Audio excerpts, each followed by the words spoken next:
Assalamualaikum warahmatullahi wabarakatuh.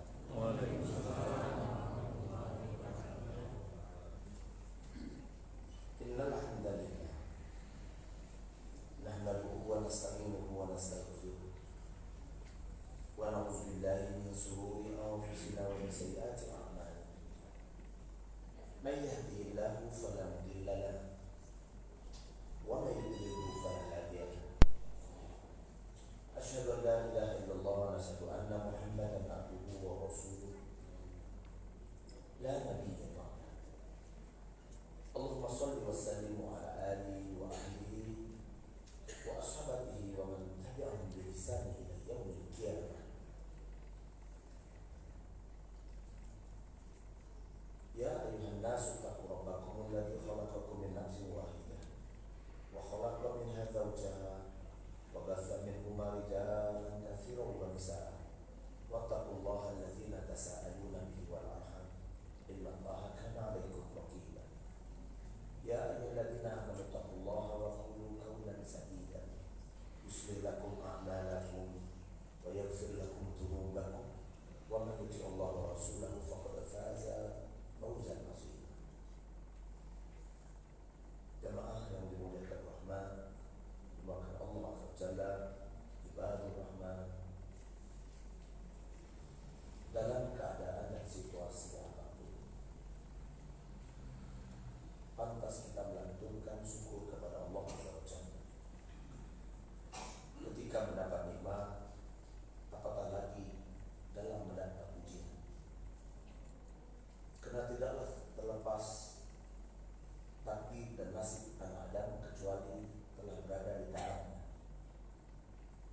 Antum diberikan kekuatan oleh Allah sampai datang dalam majelis iktikaf, majelis ilmu, majelis qiyamul lail,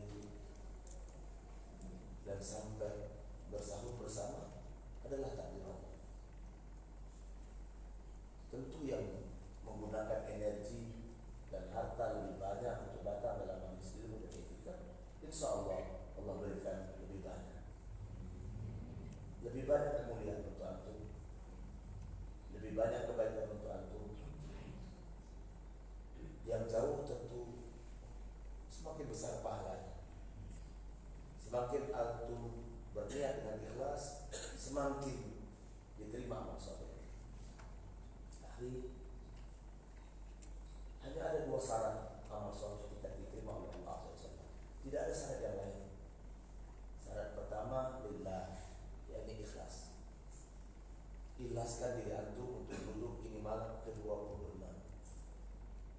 Ini hari ke-26, Ramadan ke-26.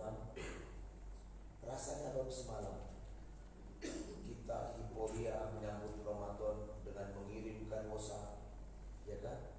Marhaban ya Ramadan, kirim ke grup, kirim ke kawan, kirim. Mulai pantun dan macam-macam. Rasanya baru semalam. Tanpa disadari, Ramadan yang mulia ini telah akan meninggalkan kita. Kalau genap mungkin 4 malam lagi. Kalau ganjil tinggal 3 malam.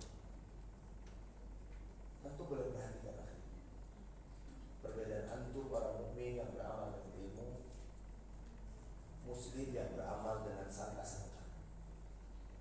Tentu perhatikan di penghujung Ramadan, keluarga-keluarga muslim mereka habiskan waktunya di mana? Keluarga muslim di mana? Di mall. Di mall itu bukan di masjid. Di mall. Keluarga-keluarga muslim dihabiskan waktunya di mall. Betapa indahnya keluarga-keluarga mukmin. Dia sibukkan dirinya, dia lawan kemalasannya, dia ajak anak-anaknya bangunkan tengah malam untuk datang ke masjid. Ini ciri-ciri keluarga mukmin. Ada perbedaan mendasar antara keluarga muslim dan mukmin, ya ikhwan. Keluarga-keluarga muslim euforia dalam menyambut Ramadan. Sebab itulah awal-awal Ramadan minggu pertama penuh sesak semua masjid. di negeri-negeri muslim. Tetapi begitu di penghujung Ramadan, penuh sesak dengan angin, saknya maju ke depan. Mereka memenuhi dan membanjiri pusat-pusat belanja. Mereka menghabiskan waktu untuk buka bersama di situ, kenal kolega itu. Allah, ini muslim akhi, muslim. Samalah perangai kita dengan saudara sebangsa kita, al-Yahudi wal Nasara. Sama. Tapi beda dengan keluarga mukmin. Coba perhatikan, di negeri-negeri mukmin, mayoritas mukmin itu beramal dengan ilmu. Muslim tidak beramal dengan ilmu, akhi. Allah takdirkan dirinya muslim, tapi dia tidak beramal dengan ilmu. Dia beramal menurut prasangka orang.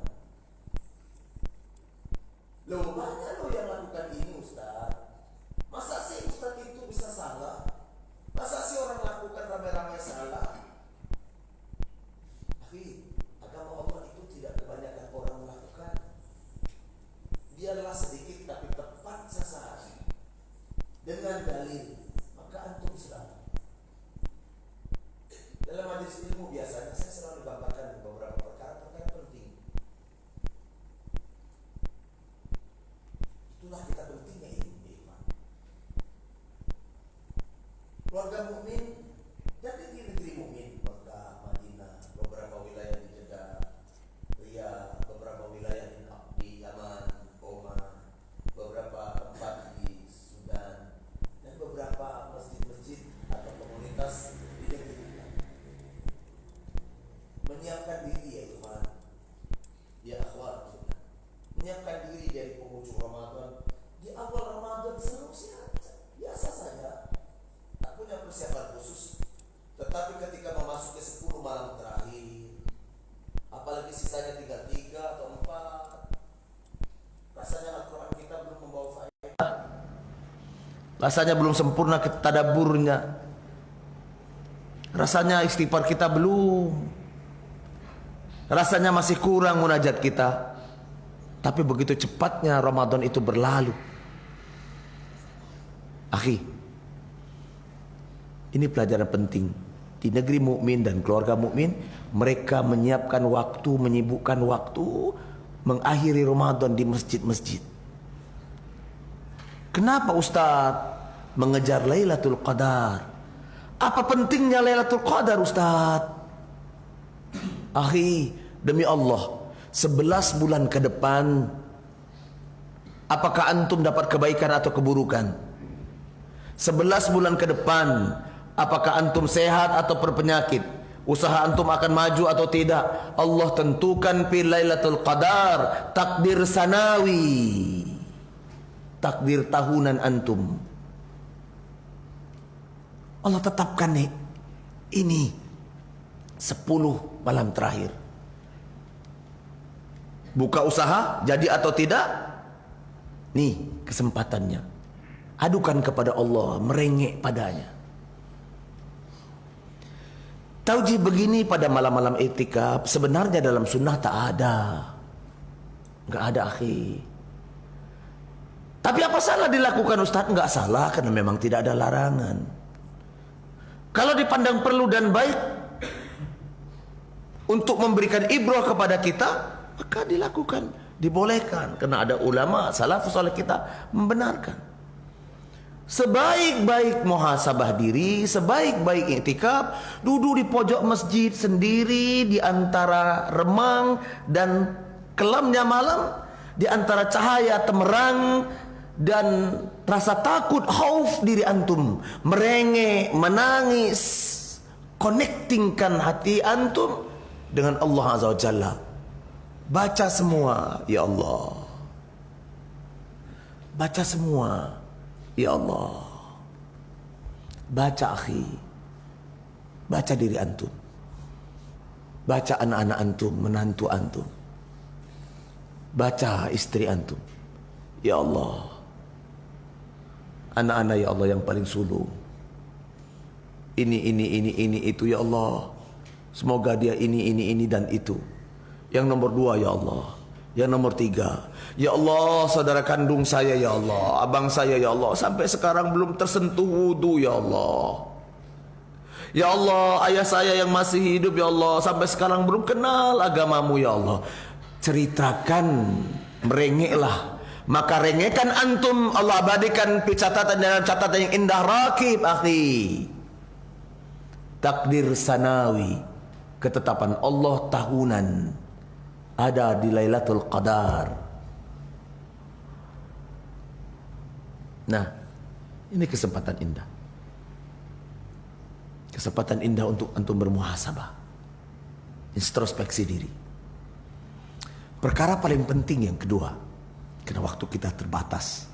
Perkara penting paling kedua, apakah diri antum, apakah anak-anak kita, cucu-cucu kita besok, apakah istri dan istri-istri kita itu di dunia ini besok tetap menjadi anak-anak dan istri kita di akhirat? Ataukah dia menjadi debat, menjadi lawan debat, menjadi lawan bermusuhan nanti di depan Allah Azza wa Jalla? Perhatikan baik-baik, renungkan baik-baik. Apakah suami-suami yang duduk di depan ini dari ibu-ibu yang berada di belakang besok akan menjadi suami-suami ibu? Bu, apakah suami ibu sekarang besok Allah pertemukan menjadi suami ibu? Wahai sahabatku, apakah istri kita di belakang besok menjadi istri kita?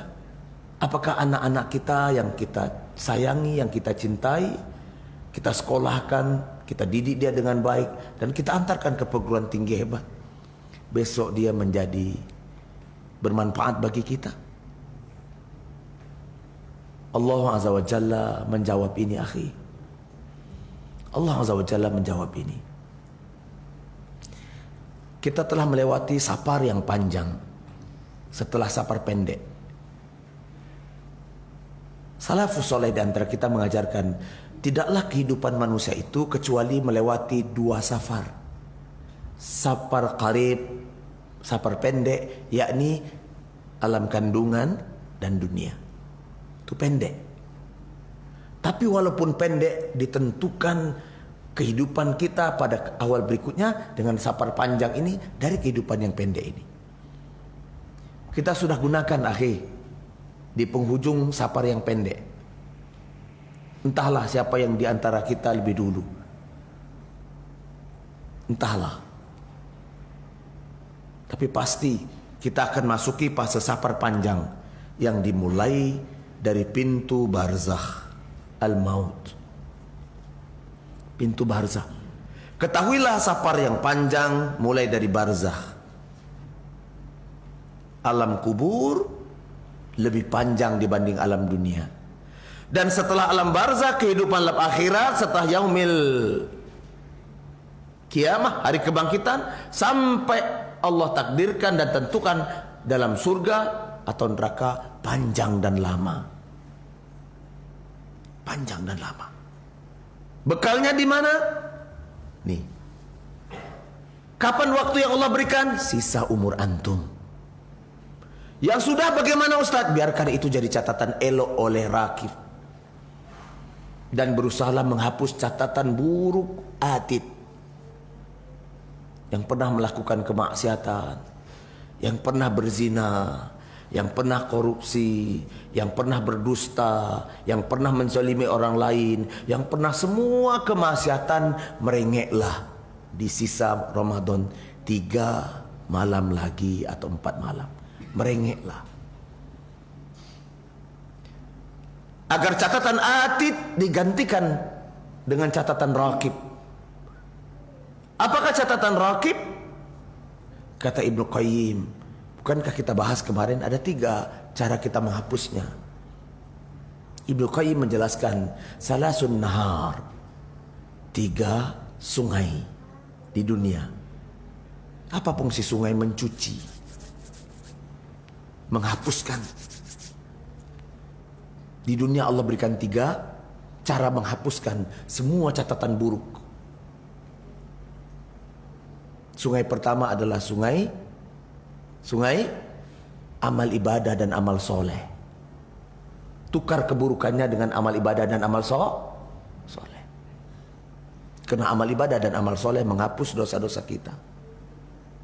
Kedua, ujian, sungai ujian. Diuji oleh Allah, sabar. Diuji oleh sakit, sabar. Diuji oleh Allah, usahanya tidak jalan, sabar. Diuji oleh Allah dengan repot mengurus anak, ibu-ibu, sabar. Diuji oleh perangai suami yang begitu, sabar, Bu. Tak lama lagi mati suami ibu tuh, tenang aja. Sabar aja. Pahalanya besar. Diuji dengan anak, ada yang anak istimewa, sabar. Allah. Orang yang sabar dalam ujiannya sampai ditutup dengan ridha Allah, sungguh nanti di padang mahsyar Allah tempatkan tempat yang paling orang iri. Satu tempat kata Nabi SAW, manzilah. Tempatnya tinggi. Menunggu giliran dihisap masing-masing, itu ada sekelompok orang yang letaknya di manzilah. Tinggi. Sampai ahli ibadah berkata, ya Allah, aku ahli ibadah. Tidak ada maksiat yang aku kerjakan, ya Allah.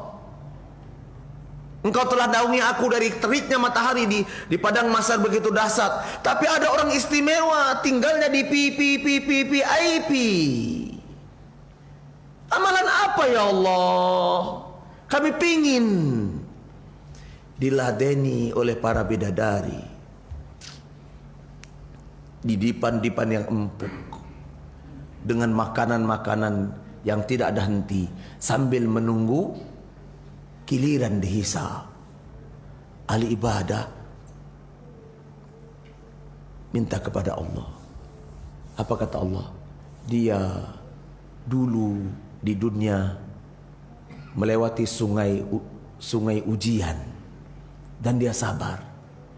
Dia sabar, dikasih mata buta dia sabar, dikasih kakinya kudung, tangannya kudung tak dia sabar, dikasih harta yang pas-pasan dia sabar, diberikan anak yang kurang sehat dia sabar, diberikan orang tua dia sabar, dan sungguh kesabarannya menghapus semua dosanya, dan Allah letakkan dia di manzilah. Lihat, semua amal soleh kita punya ukuran, Pak. 3 amal yang tidak ada ukuran, Allah yang membalasnya. Amalan sabar 1, amalan puasa Ramadan. Adakah ukurannya? Tidak. Allah yang membalasnya. Sabar, adakah batasan pahalanya? Tidak. Tidak. Allah yang membalasnya. Letaknya di manzilah yang tinggi. Yang kedua, taubat. Taubat, akhi. Semua catatan atid hapus dengan 3 cara ini. Amal soleh dan amal ibadah, sabar setiap ujian, dan taubat. Taubat, akhi. Taubat. Kalau tidak mau gunakan fasilitas ini di dunia, pasti kata Ibnu Qayyim, Allah akan berikan satu sungai di akhirat. Dan jangan pernah berharap sungai itu, akhi. Apa itu? Neraka Allah. Neraka itu sungai untuk mencuci dosa kita. Bagi muslim fasik, tak sempat taubat, Allah cuci di neraka. Nggak enak. Nggak enak, akhi. Untuk apa antum punya uang 10 triliun tapi dihajab babak belur, badan patah 16, rahang sama bibir berpisah? Untuk apa? Tak ada nikmatnya. Untuk apa antum masuk surga setelah mantan? Mantan, akhi. Mantan, na'udzubillah, mantan neraka. Lebih baik antum mantan penjara, tapi taubat dengan taubatan nasuha.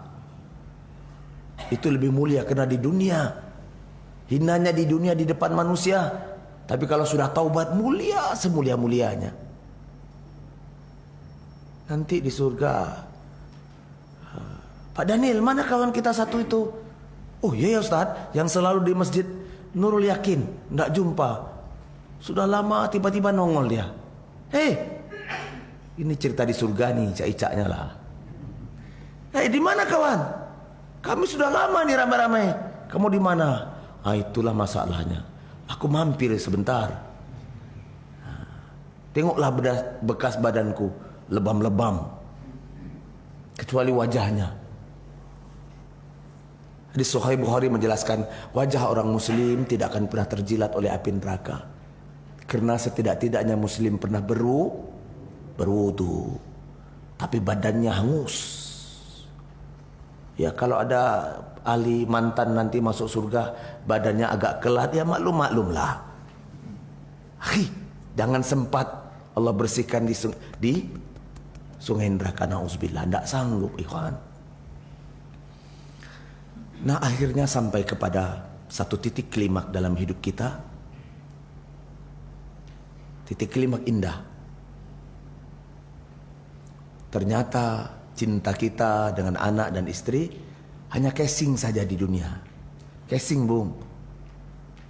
Sayang kita di sini, cinta kita ke bini kita, sayang ke anak, casing doang di dunia. Di alam barzah, di akhirat enggak. Marilah simak ayat Allah Azza wa Jalla.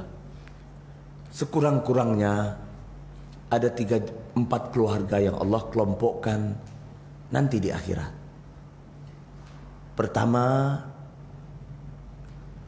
keluarga yang Allah jumpakan di dunia tapi tak jumpa di akhirat. Jumpa di dunia, bersama hidup di dunia, tapi tak jumpa di akhirat. Tak jumpa. Seperti mana Allah tidak jumpakan Nabi SAW dengan pamannya yang disayangi dan dicintainya, ayahnya Ali, Abu Talib. Tak jumpa Nabi dengan datuknya tercinta Abdul Muttalib, pamannya Abu Talib, ayahnya Ali. Seperti mana Abu Talib juga tak jumpa dengan Abu Jahal. Dan begitu juga Abu Jahal tak jumpa kolega, konco areknya Abu Lahab.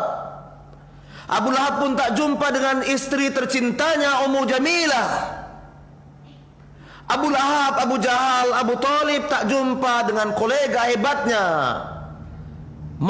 mantan majikan Bilal bin Rabah, Umayyah ibn Khalaf. Tak jumpa, akhi. Tak jumpa. Begitu dibangkitkan di padang mahsyar tanpa dihisap, Allah ambil, lemparkan ke neraka. Keluarga siapa ini? Keluarga orang-orang munafik. Keluarga orang-orang musyrik. Baik muslim yang musyrik atau memang yang kafir. Tak pernah jumpa. Tapi Ustaz di TV, di film begitu romantisnya. Romeo and Juliet. Coba lihat matinya menangis. Begitu romantisnya Ustaz dengan bunga mawar dan coklat. Dusta, akhi, dusta. Al-Quran menggambarkan dusta. Tuan-tuan bisa rujuk dalam surah 70. Surah ke-70, surah Al-Ma'arij. Allah Subhanahu wa taala gambarkan perkara itu.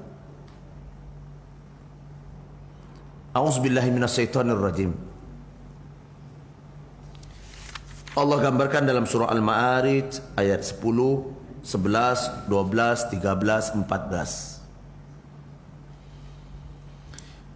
Yubassarunahum yawaddul mujrimuna law yaftadi min azabi yawma idzin bibani wa sahibatihi wa akhihi wa fi salatihi lati tuwi wa fasi latihi lati tuwi wa man fil ardi jami'an thumma yunji kalla innaha laza.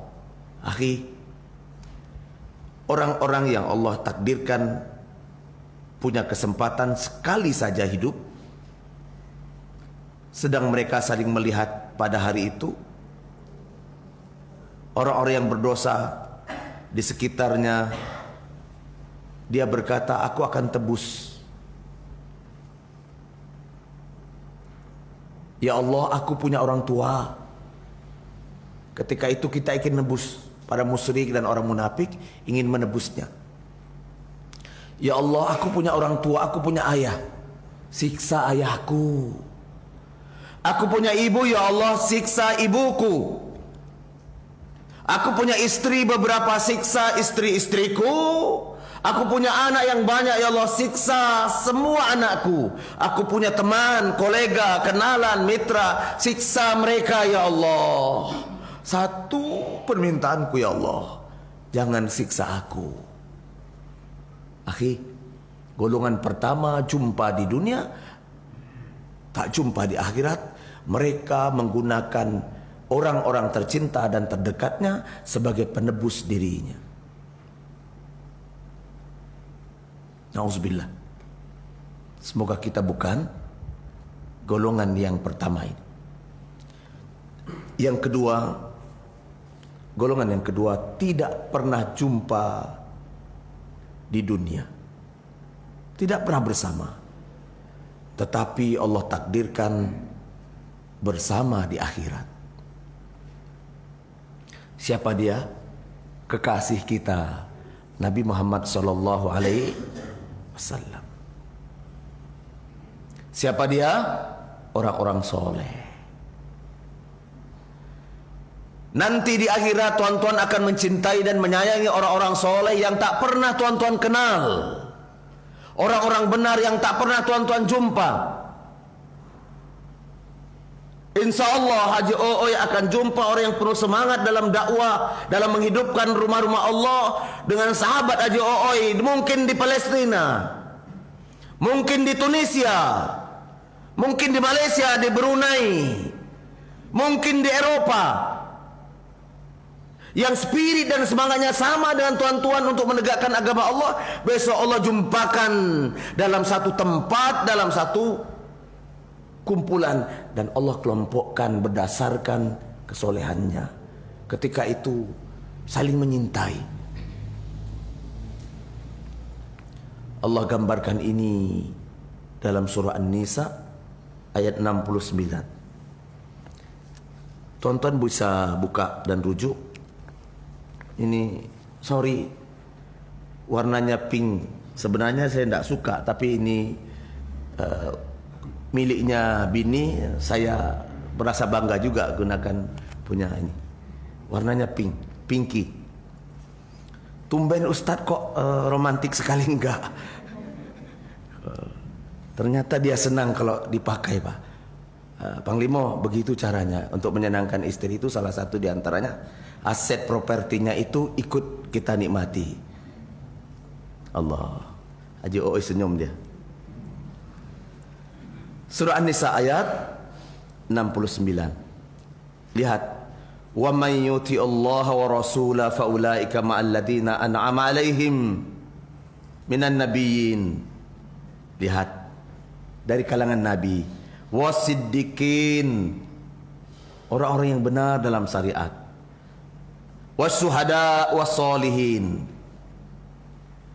Tak pernah jumpa kita, Pak, tapi besok insya Allah akan Allah jumpakan orang-orang soleh di luar negeri kita, di belah dunia ini. Sama akhi, kita akan jumpa dan setara. Kita akan jumpa kekasih kita Nabi SAW. Dia kenal kepada kita dan kita kenal dengannya.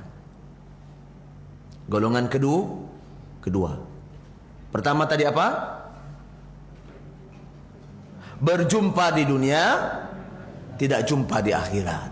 Golongan kedua, tak pernah jumpa di dunia, tak pernah hidup bersama dengannya, tapi berjumpa dan mencintai, menyayangi. Oleh karena itu perbanyak koleksi sahabat soleh. Kawan, Perbanyak koleksi sahabat soleh. Abang kandung kita sendiri pun tak bisa nolong kita. Konco arek pelangkin kita kalau tidak didasari karena Allah dan kesolehannya pun tak dapat menolong kita. Teman soleh sama-sama duduk menuntut ilmu dan beriktikaf minta ampun kepada Allah. Semoga ini menjadi teman soleh kita. Amin. Ada 40 orang. Sudah ditengok di handphone antum ada 40 orang soleh? Hah? Hitung-hitung. Jangan-jangan tidak ada pula 40 orang. Siapa dia? Assalamualaikum sahabat. Sehat? Cari. Yang ketiga, berjumpa di dunia, hidup bersama di dunia, tapi di akhirat menjadi lawan debat dan bermusuhan. Berjumpa di dunia dan di akhirat menjadi lawan debat dan permusuhan hebat. Siapa itu Ustaz? Keluarga muslim. Na'udzubillah, boleh jadi keluarga anak atau keluarga antum. Keluarga muslim. Ada satu pembahasan menarik sendiri. Debat dan pertentangan antara suami dan istri. InsyaAllah lain waktu kita akan bahas. Mungkin sekitar 50 menit. Kita ambil waktu membahas. Nanti ada kalimat-kalimat yang sakti dikeluarkan oleh istri kita dan suami kita, Bu, akan berdebat di depan Allah Azza wa Jalla. Di depan Allah. Dan begitu juga keluarga kita. Panjang lebar Allah jelaskan dalam surah apa tuh Mi? Wa abi ummihi wa akhi wa sahibatihi wa bani. Surah Abasa. Allah, ayat 21. Waduh. Coba lihat. Ada yang bawa smartphone? Bisa bacakan terjemahannya sedikit biar kaum muslimin tahu. Allah akhi, akan jadi perdebatan panjang. Anak yang dulu kita sayangi, kita sekolahkan, Allahu Akbar, ketika itu akan terjadi perdebatan hebat. La ilaha illallah. Setelah kita dihisab, boleh jadi ayah dan ibu soleh. Sudah jumpa? Siapa yang menjadi relawan? Yuk kita dengarkan. Bang, Pak, Bapak yang pakai baju biru hijau? Hah? Mau? Ya sudahlah, bacalah sendiri. Akhi, setelah Allah hisab kita, ayah boleh jadi dan ibu masuk surga dan Allah perintahkan, wahai orang-orang mukmin, udkhulu fil jannah bi rahmatihi, masuklah ke dalam surga dengan rahmatku. Masuk semuanya. Sedang berjalan menuju rumah Allah, surga Allah yang mulia itu, tiba-tiba dari belakang ada yang berteriak, ya Allah, aku Fulan bin Fulan, Fulanah binti Fulanah, aku kau takdirkan masuk neraka ya Allah, anak kita. Nauzubillah. Aku dulu sekolahkan tempat yang hebat ya Allah, tempat pemenang olimpiade terus. Mana? Sekolah-sekolah itulah. SD pemenang olimpiade, pemenang O2SN, SMP pemenang olimpiade, lomba di Serpong, Jawa Barat, Malaysia, SMA sampai ke Chiang Mai, sampai ke Las Vegas. Allahu Akbar. Kuliah di perguruan tinggi hebat, kuliahnya luar biasa, cerdas cemerlang, prestasi seambrek di dunia, kerja di tempat yang baik. Aku dibanggakan oleh orang tuaku ya Allah. Ternyata di hadapanmu semua yang aku lakukan, semua prestasi tak sedikit pun memberi manfaat. Akhirnya aku lalai ibadah padamu, belajar agamamu dengan baik dan masuk neraka. Ya Allah, aku minta keadilanmu. Allah, aku minta keadilanmu. Ayah dan ibuku mereka soleh masuk surga ya Allah. Aku minta keadilan-Mu. Allah, aku minta keadilan-Mu. Sungguh aku tak terima ini. Ayah dan ibuku soleh tak diajarkan aku jalan kembali, tapi aku dibanggakan, disebut serata rantau oleh mereka atas prestasiku di dunia. Tak menolongku ternyata, ya Allah. Aku minta keadilan-Mu. Allah datangkan tidak? Allah kabulkan tidak, Pak? Allah kabulkan. Baca surah Abasa. Allah kabulkan, akhi. Wahai Fulan bin Fulan, Fulana binti Fulan, sini. Kau kenal? Allah hadapkan ba'duhum ba'do, keduanya berjumpa. Kau kenal? Ayahnya dan ibunya hanya tunduk. Anaknya lalu berkata, kenal ya Allah, dia ayahku. Cukuplah satu dosa solat ditinggalkan, satu saja dosa solat ditinggalkan oleh anak kita. Cukup, cukup, sahabatku, satu saja. Allah minta semua amal soleh ayah dan ibunya ditukarkan, ditukarkan, akhi. Kalau ternyata lebih banyak dosa anaknya, sementara amal soleh ibunya sudah habis, ditukarkan pula dosa anaknya kepada. Akankah anak yang kita cintai itu menjadikan kita orang yang bangkrut? Ini kesempatan indah. Ini kesempatan indah memastikan anak antum berada pada koridor yang benar. Inilah perhara yang menakutkan. Golongan ketiga, golongan yang keempat sedikit lagi. Golongan kedua tadi jumpa di dunia menjadi musuh di akhirat. Golongan yang keempat ini jumpa di dunia dan jumpa di akhirat. Inilah golongan mukmin. Orang yang mukmin itu ketika wafat, terbujur jenazahnya, terbujur, dia berkata kepada keluarganya, tuqaddimuni, cepat mandikan aku, kapan nih antarkan ke kuburan cepat. Dia berkata, kalau dia mukmin sudah sampai di dalam kuburan dan kuburnya betul-betul raudatin min riyadil jinan, taman di antara taman di surga. Dan kemudian setiap amal solehnya datang, tampan, cantik, menemaninya. Solat, zakatnya, ibadah, semuanya datang kepadanya. Dan kemudian dia berkata kepada Allah, atis sa'ah ya Allah, atis sa'ah, cepat datangkan kiamat ya Allah, cepat datangkan kiamat. Fa'arji'i ila ahliha, kami rindu mau jumpa keluarga kami ya Allah. Orang mukmin itu berdoa di alam barzah itu, kami rindu. Dan kemudian Allah Azza wa Jalla pertemukan dia. Mungkin kita punya orang tua yang dulu SD kelas 2, kelas 3 meninggal.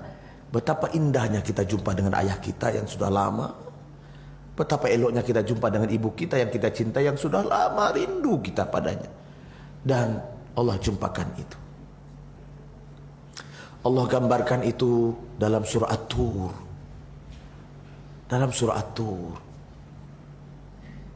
ayat 20 1, 2 sampai 26 dan 27.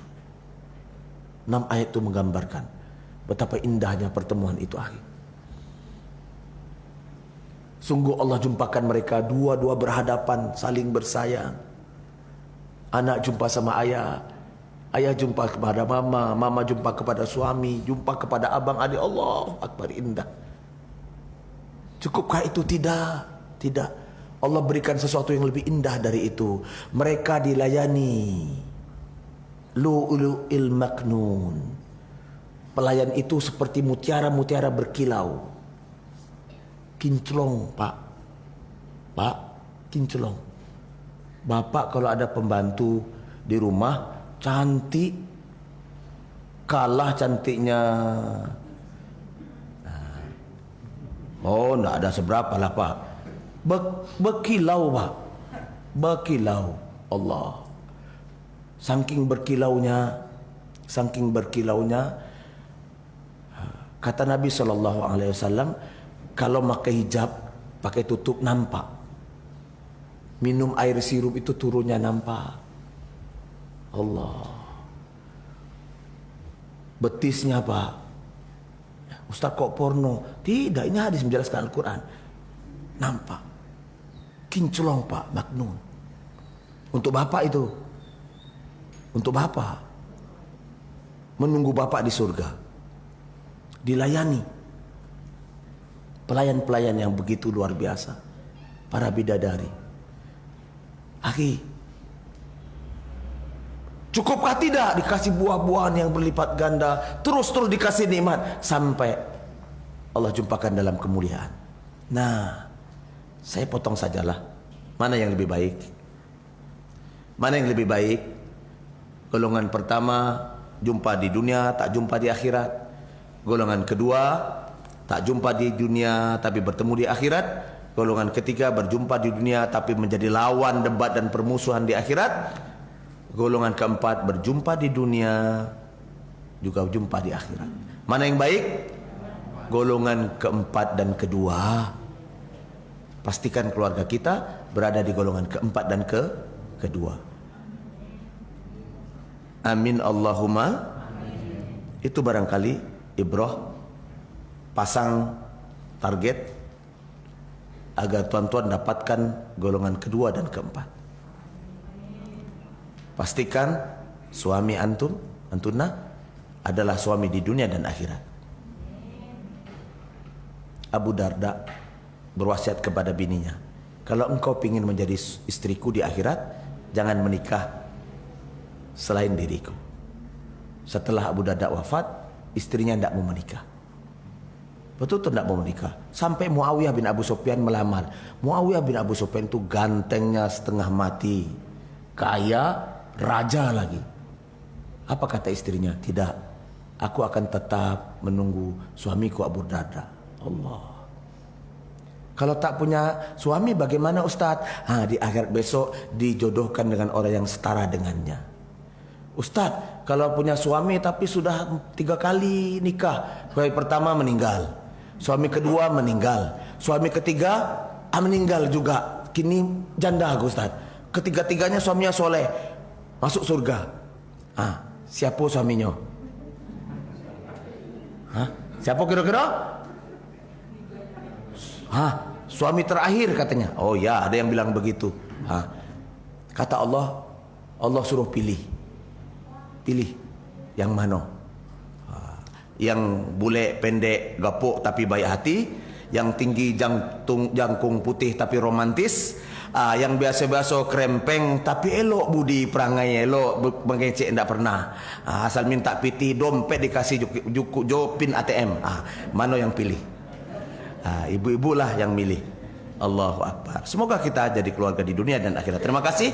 Subhanakallahumma bihamdika asyhadu an la ilaha illa anta astaghfiruka wa atubu ilaik. Assalamualaikum warahmatullahi wabarakatuh. Terlalu panjang ya? Sorry.